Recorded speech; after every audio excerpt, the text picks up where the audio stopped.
સમાચાર ગાંધીનગરમાંથી કે જ્યાં કમલમમાં આજે મહત્વની બેઠકનું આયોજન છે। ચૂંટણી સંયોજક અને સહસંયોજક સહિત તમામ સેલની બેઠક મળવાની છે। સંગઠન મહામંત્રી રત્નાકરની અધ્યક્ષતામાં બેઠકનું આયોજન છે।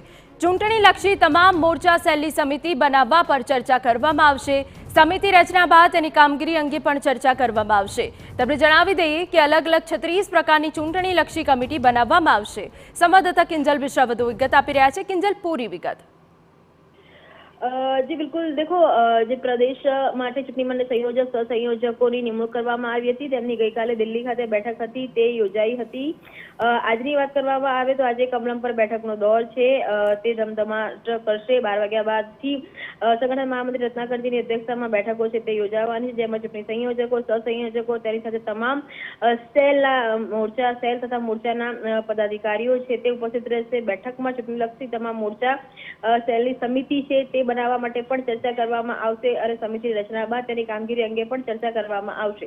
એવું માનવામાં આવી રહ્યું છે કે અલગ અલગ 36 પ્રકારની ચૂંટણીલક્ષી કમિટી છે તે બનાવવામાં આવશે। એટલે કે જ્યારે લક્ષ્યાંક આ વખતે ભાજપે મોટો રાખ્યો છે ત્યારે એ લક્ષ્યાંકને પહોંચી વળવા માટે કાર્યકર્તાઓને જવાબદારી આપી અને ક્લસ્ટરથી માંડી અને બૂથ સુધીની જવાબદારીઓ છે તે આપવામાં આવી છે। તેની સાથે અલગ અલગ જે કમિટીઓ છે તે પણ બનાવવામાં આવી રહી છે, જે માટેની મહત્વપૂર્ણ બેઠક આજે પ્રદેશ સંયોજક, સહસંયોજક અને તમામ સેલ અને મોરચા સાથે થશે।